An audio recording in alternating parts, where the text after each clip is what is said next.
मां गंगा की कृपा से ओतप्रोत आप सभी फर्रुखाबाद वासियों को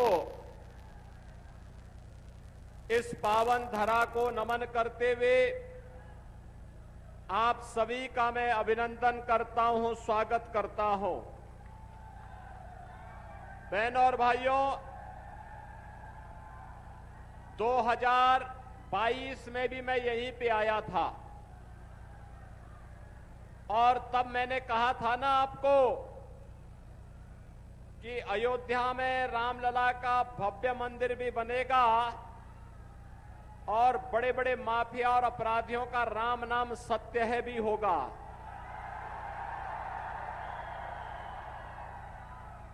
और राम नाम सत्य है कि गूंज की आवाज इतनी तीव्र है कि अब अच्छे अच्छे लोगों को भी, जिन लोगों को जब अवसर मिला था तो गरीबों के हकों पर तो डकैती डाली ही, दिव्यांग जनों को भी उन्होंने नहीं छोड़ा और उनको अब जिहाद की बात आने लग गई है। बहनों और भाइयों, भारत की धरती राम और कृष्ण की धरती है। भारत की धरती जिहाद की धरती नहीं है। और इसीलिए आज मैं आपसे आह्वान करने के लिए आया हूं, आपका आह्वान करने के लिए आया हूं। पूरे देश के अंदर जो इस समय लहर है, मैं अभी मध्य प्रदेश से महाकाल की धरती से आ रहा हूं। पूरे देश के अंदर 9 राज्यों में प्रचार के लिए भी तक गया और पूरे देश के अंदर आज जो लहर है, जो स्वर है, वह 2 ही प्रकार की गूंज रही है। एक पूरे देश के अंदर हर जवान पर है कि फिर एक बार मोदी सरकार, फिर एक बार मोदी सरकार। और दूसरा है जो राम को लाए हैं हम उनको लाएंगे। बहनों और भाइयों, आपने बदलते हुए भारत को देखा है। एक ऐसा भारत 2014 के पहले का और 2014 के बाद का भारत। 2014 का पहले का भारत दुनिया के अंदर विश्वास खो चुका था, अराजकता का शिकार था, आतंकवाद और नक्सलवाद से ग्रसित था, युवा पलायन करता था, अन्नदाता किसान आत्महत्या करता था, भ्रष्टाचार इस कदर था कि विकास की कोई भी योजना आगे नहीं बढ़ पाती थी, गरीबों को कोई भी शासन की योजना नहीं प्राप्त हो पाती थी। बहनों और भाइयों, ये जितनी भी प्रकार की अराजकता थी, ये वे लोग करते थे जिन लोगों को भारत के लोकतंत्र पर विश्वास नहीं था, जिन लोगों को देश के लोकतंत्र पर विश्वास था, वे मजबूती के साथ एक भारत श्रेष्ठ भारत के इस कार्यक्रम के साथ जुड़ करके भारत को मजबूत बनाने के लिए आगे बढ़ते थे।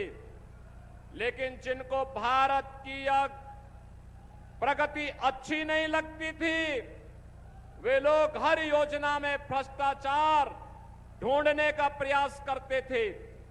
लेकिन 2014 के भारत को आपने देखा होगा, 2014 के भारत को आपने इस रूप में देखा होगा कि 2014 के बाद का भारत आज नया भारत है, दुनिया के अंदर जिसका सम्मान है। 2014 के इस भारत में आप देख रहे होंगे कि किस तरीके से नए भारत में हमें एक नए रूप में हम भारत को देख रहे हैं।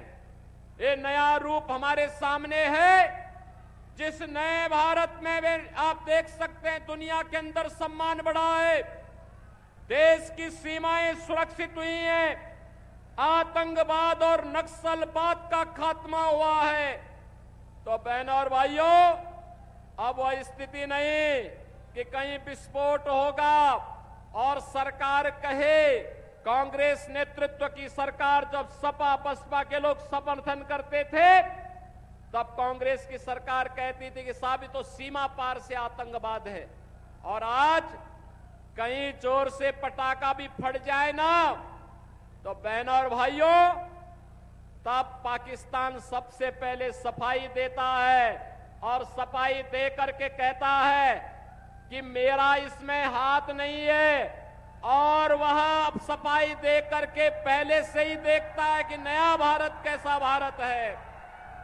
वो नए भारत की ताकत को जानता है कि नया भारत छेड़ता नहीं है, लेकिन अगर कोई छेड़ता है तो उसको छोड़ता भी नहीं है।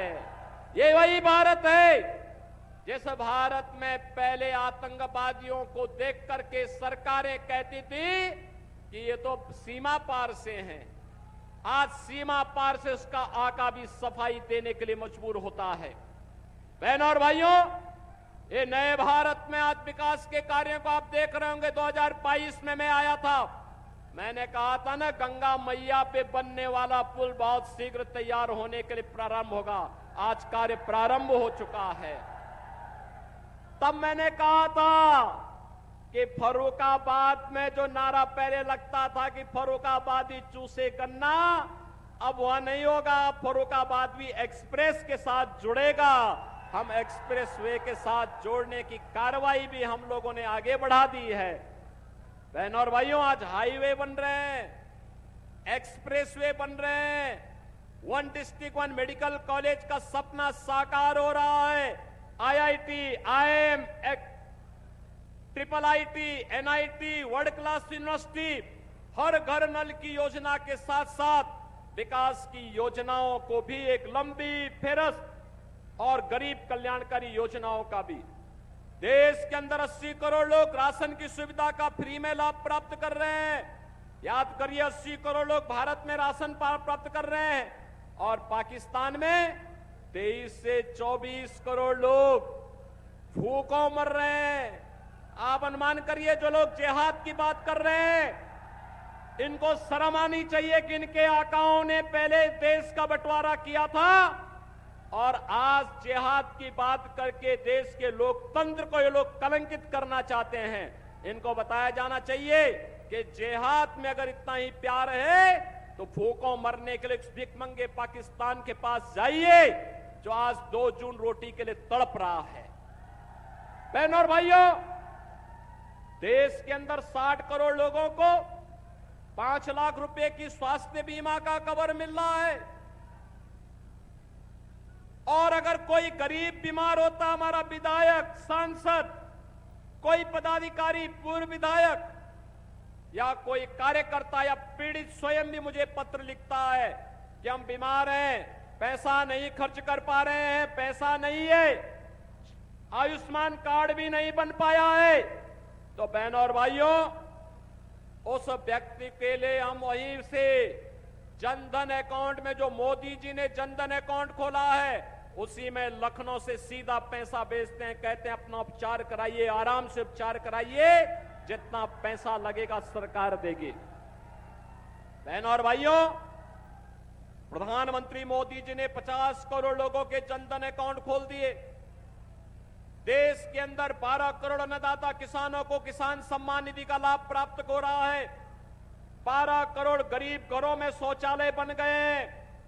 10 करोड़ माताओं को उज्ज्वला योजना का कनेक्शन मिल गया है। और बहनों और भाइयों, यही नहीं, 4 करोड़ लोगों को मकान, और मोदी जी ने कहा है बाकी जो लोग बचेंगे उनको भी हम आवास की सुविधा का लाभ अगले 5 वर्ष में दे देंगे। ये विकास की जो योजनाएं चल रही है, गरीब कल्याणकारी योजनाएं चल रही हैं, सुरक्षा और सम्मान का जो बेहतर माहौल बना है, बहनों और भाइयों, इन सब को जोड़ते हुए एक तरफ मोदी जी के नेतृत्व की भारतीय जनता पार्टी का गठबंधन है, और दूसरी तरफ SC, ST और OBC के आरक्षण पर सेध लगाने वाली कांग्रेस, समाजवादी पार्टी और बहुजन समाजवादी पार्टियां हैं। बहनों और भाइयों, मैं आपसे पूछना चाहता हूं, क्या अयोध्या में राम मंदिर का निर्माण एक कांग्रेस, सपा, बसपा के लोग करा पाते क्या? राम मंदिर का निर्माण होने पे आप खुश हैं क्या?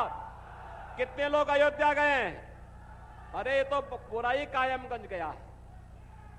बाकी जो लोग बच जाएंगे, मैं यहां के विधायकों से और मुकेश राजपूत से भी कहूंगा कि लोकसभा चुनाव के बाद बाकी लोगों को अयोध्या का दर्शन करा के लेके आ जाएं। आज आपको अयोध्या नई अयोध्या दिखती होगी। त्रेता युग फिर से स्मरण हो आता है। बहनों और भाइयों, ये मोदी जी के मार्गदर्शन और नेतृत्व में हुआ। ये कांग्रेस और सपा के लोग तो कहते थे, क्या कहते थे? कहते थे कि राम तो है ही नहीं, परिंदा भी पर नहीं मार सकता। और आज लाखों लोग अयोध्या में दर्शन कर रहे हैं। देखा ना आपने? कर रहे हैं ना? ये है नया भारत। बहनों और भाइयों, आपकी आस्था का भी सम्मान है। कर्फ्यू मुक्त और दंगा मुक्त वातावरण है। बेटी और व्यापारी को भी सुरक्षा है। और इस नए भारत में एक तरफ गांव, गरीब, किसान, नौजवान, महिलाएं, सबके सम्मान और उनके संरक्षण के लिए मोदी जी के नेतृत्व में कार्य हो रहा है, और दूसरी तरफ कांग्रेस और समाजवादी पार्टी का इंडी गठबंधन है, जो आपके हकों पर डकैती डालने की योजना बना रहा है। बहनों और भाइयों, जब सपा और कांग्रेस के नेतृत्व की यूपीए सरकार थी, तब इन लोगों ने इस प्रकार की साजिश रची थी। तब इन लोगों ने प्रयास किया था। जस्टिस रंगनाथ मिश्रा कमेटी की रिपोर्ट बन लेकर के लोग आए थे। रिपोर्ट के अनुसार पिछड़ी जाति के लोगों को मिलने वाले आरक्षण में से 6% काटने की साजिश हो रही थी। सच्चर कमेटी की रिपोर्ट ला करके अनुसूचित जाति को मिलने वाले आरक्षण पर इन लोगों ने सेंध लगाने का प्रयास किया था। बाबा साहब भीमराव अंबेडकर ने कहा था, देश के अंदर धर्म के आधार पर आरक्षण नहीं होना चाहिए। ये सपा और कांग्रेस के लोग धार्मिक आधार पर बंटवारा करने का प्रयास कर रहे हैं। ये भारत का इस्लामीकरण करने की साजिश है, और उसी साजिश के तहत ये लोग यहां पर वोट जिहाद की बात करते हैं। बहनों और भाइयों, वोट में जिहाद नहीं होता। दुनिया के सबसे बड़े लोकतंत्र की मजबूती के लिए हमें वोट करना होता है, जिससे हमारा लोकतंत्र और हमारा अधिकार सुरक्षित रहे। और हम उसी अधिकार के लिए आपके पास आए हैं, आपसे कहने के लिए, यह अधिकार आपका है, और आपको अपने अधिकार का सदुपयोग करके विकास के लिए, सुरक्षा के लिए, सम्मान के लिए और लोक आस्था को आगे बढ़ाने के लिए एक ऐसी सरकार चुननी चाहिए जो सरकार न केवल आपकी आने वाली पीढ़ी के भविष्य को भी उज्जवल कर सके। और वह कार्य मोदी जी के नेतृत्व में हो रहा है। आत्मनिर्भर और विकसित भारत की परिकल्पना को साकार करने के लिए, आत्मनिर्भर भारत का मतलब हर नौजवान आत्मनिर्भर होगा, हर महिला आत्मनिर्भर होगी, हर किसान आत्मनिर्भर होगा, हर व्यापारी आत्मनिर्भर होगा, हर श्रमिक आत्मनिर्भर होगा। और इन सभी तबके का आत्मनिर्भर होने का मतलब विकसित भारत, हर नौजवान के हाथ को कार्य, हर महिला का स्वावलंबन, हर व्यापारी के व्यापार को वैश्विक मान्यता मिलना, हर श्रमिक के कार्य को सम्मान मिलना, हर अन्नदाता किसान को अभिनंदन होना, यह एक विकसित भारत की संकल्पना है। और उसी संकल्प के लिए आज भारतीय जनता पार्टी आपके पास आई है। बहनों और भाइयों, चुनाव यहां पे तीसरे चरण में आपको मतदान करना है, और भारतीय जनता पार्टी ने श्री मुकेश राजपूत जैसा सहज और सरल व्यक्ति को आपके बीच चुनाव के लिए उतारा है, अपना प्रत्याशी बना करके उतारा है।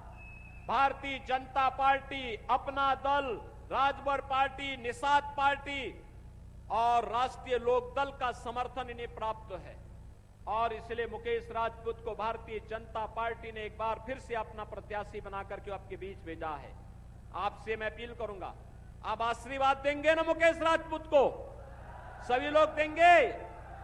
लेकिन बहनों और भाइयों, केवल यहीं तक काम नहीं चलने वाला है, यहीं पे काम नहीं चलने वाला है। देखो, एक काम आप करिए, घर घर जाएंगे, मोदी जी का संदेशा लेकर के और मेरा संदेशा लेकर के घर घर जा पाएंगे। अगले 2 दिन प्रचार के लिए आपको मिलेंगे। प्रचार कार्यकाल सायकाल बंद हो जाएगा, लेकिन 2 दिन घर घर जा सकते हैं और घर घर लोगों को बताना कि मोदी जी और योगी जी ने कहा है, भारत को विकसित भारत बनाने के लिए मोदी जी को तीसरा कार्यकाल आवश्यक है और मोदी जी को तीसरा कार्यकाल देने के लिए फर्रुखाबाद से मुकेश राजपूत आवश्यक है। सहमत है ना? सहमत है ना?